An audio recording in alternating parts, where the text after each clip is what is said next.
Assalamualaikum warahmatullahi wabarakatuh. Shalom, namo buddhaya, salam sejahtera. Ini kita semua, salam harmoni. Baik, pada kesempatan kali ini saya akan mempresentasikan mengenai pengaturan dan keamanan produk bioteknologi. Sebelum itu, perkenalkan nama saya Ida Isawati dengan NIM 21130910116 dari Prodi Biologi. Baik, langsung saja pada materi yang pertama yaitu mengenai pendahuluan. Nah, GMO suatu produk adalah suatu produk atau suatu bahan yang di dalamnya sudah mengalami modifikasi pada tingkat genetiknya. Nah, jadi setiap organisme atau tanaman ataupun hewan itu sudah memiliki kromosom yang spesifik yang menentukan mengapa misalnya ayam bentuknya seperti itu, ada kepalanya, ada sayap, ada kakinya dua, dan sebagainya. Nah, itu tidak akan pernah berubah karena sampai ketika ayam menetas kakinya itu menjadi 4 itu tidak akan pernah berubah. Nah, mungkin akan berubah kalau kromosom atau DNA-nya itu mengalami modifikasi. Nah, modifikasi itu bermacam-macam. Bisa modifikasi tingkat rendah sehingga perubahannya hanya sedikit, dan ada juga modifikasi tingkat tinggi, misalnya pada buah apel, yang harusnya ukurannya pada satu biji itu apelnya hanya 100 gram. Nah, kemudian setelah dimodifikasi sedikit, maka volume buahnya itu bisa meningkat menjadi 150 gram. Nah, itu juga modifikasi tingkat rendah. Sedangkan pada modifikasi tingkat tinggi, bisa saja apel ini bentuknya dirubah yang tadinya menjadi bulat, kemudian berubah menjadi lonjong seperti mentimun. Bisa saja terjadi ketika kromosom pada apel itu sudah dimodifikasi sedemikian rupa. Nah, perubahan-perubahan ini nantinya bisa menimbulkan suatu risiko, karena ketika suatu bahan mengalami rekayasa genetika, maka ada potensi saat produk itu dikonsumsi yang akan mempengaruhi konsumen.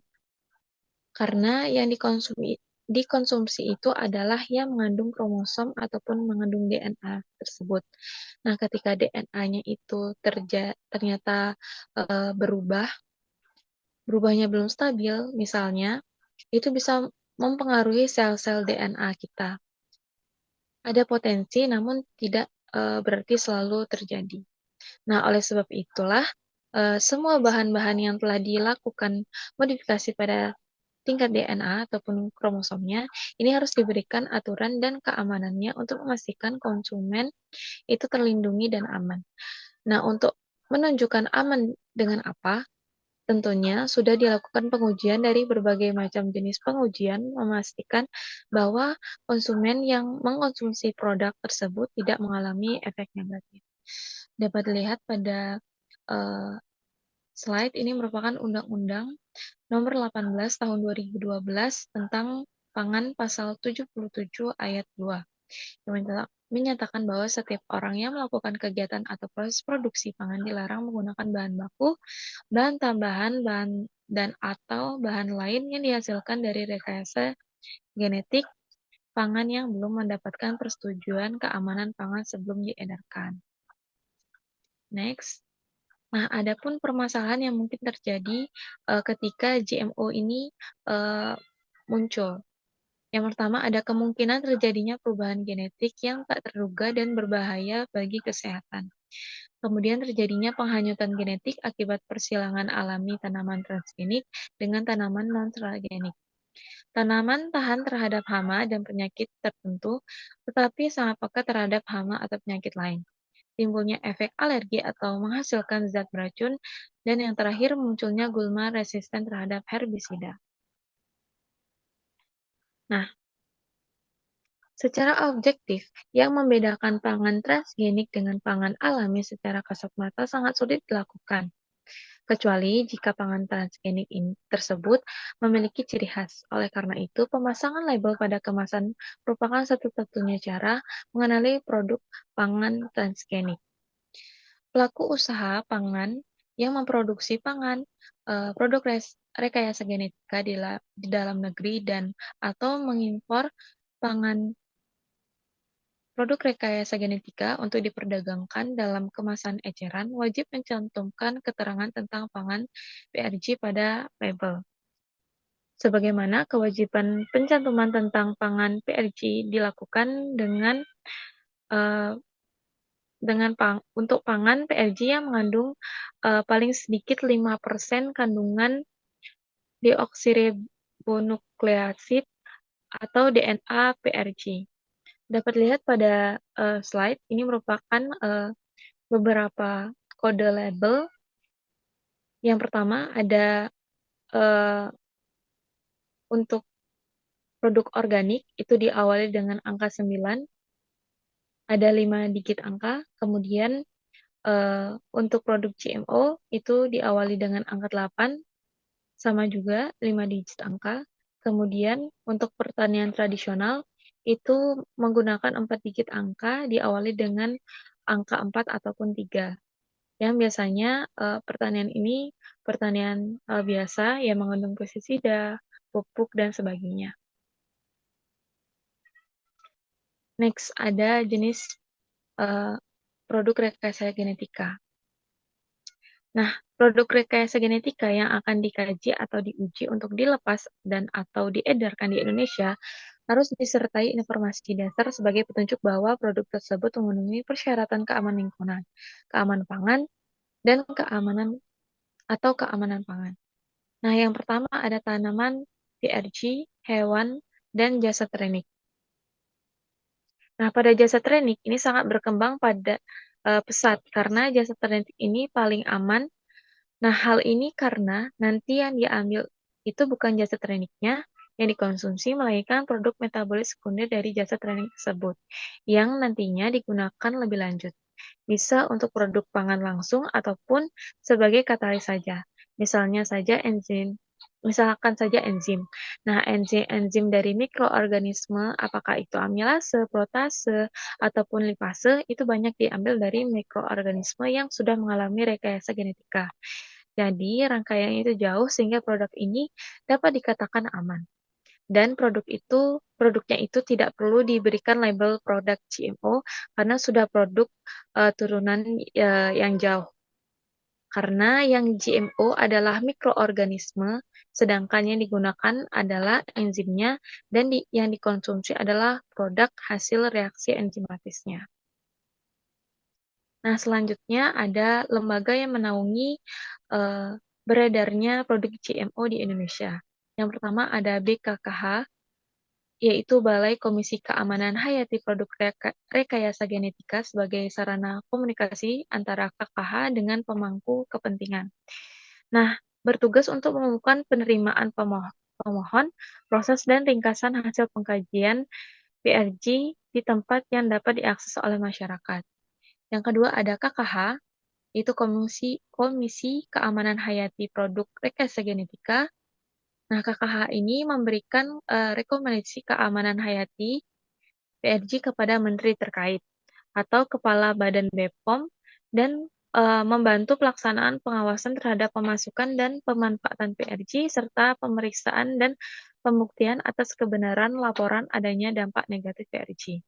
Dan yang terakhir yaitu TTKH, yaitu Tim Teknis Keamanan Hayati Produk Rekayasa Genetika yang membantu KKH dalam melakukan evaluasi dan pengajian teknis keamanan hayati serta kelayakan pemanfaatan PRG. Nah, TTKH ini terdiri atas para pakar dari berbagai disiplin ilmu yang berkaitan dengan PRG, itu pangan, tanaman, hewan, ikan, dan jasa training. Selanjutnya, adapun alur sertifikasi dalam merilis produk rekayasa genetika, yaitu yang pertama dari pemohon. Nah, dari pemohon ini melalui BPOM kemudian diteruskan ke KKH, kemudian dari KKH ini akan berkoordinasi dengan BKKH dan TTKH. Nah, sehingga di sini akan dilakukan pengujian di laboratorium. Apakah produk tersebut aman? Nah, jika hasil uji aman, akan dikembalikan lagi ke KKH, kemudian diserahkan kembali ke BPOM, dari BPOM kemudian diserahkan kembali ke pemohon. Nah, sehingga pemohon dapat merilis produknya karena telah mendapatkan sertifikasi. Nah, adapun efek positif dari produk PRG ini yang pertama, peningkatan kinerja pertanian. Jadi, dalam menggunakan produk rekayasa genetika ini dapat mempersingkat waktu, kemudian mempersedikit tenaga kerja dan lahan pertanian tidak perlu luas.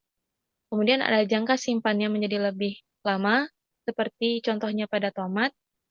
Tomat memiliki sifat yang mudah busuk.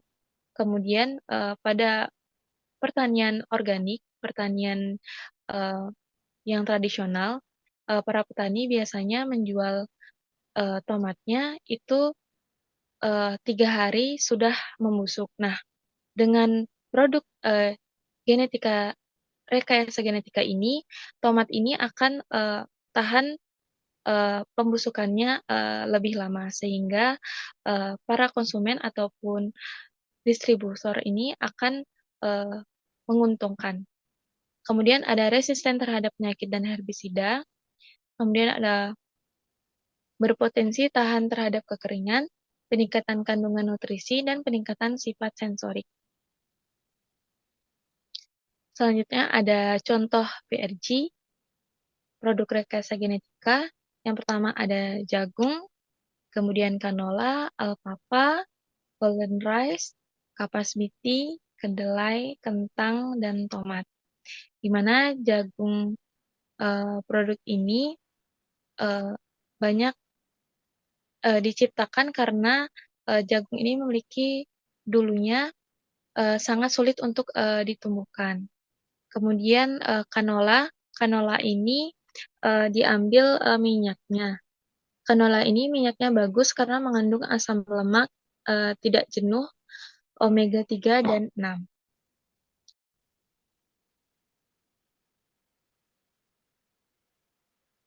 Berdasarkan pembahasan, dapat disimpulkan bahwa produk rekayasa genetika (PRG) dalam pengaturan dan keamanannya telah diatur secara khusus oleh undang-undang dan eee, produk rekayasa genetika harus melalui beberapa pengujian sebelum diedarkan. Baik, itu saja dari saya, kurang lebihnya mohon maaf. Akhir kata saya tutup dengan wassalamualaikum warahmatullahi wabarakatuh.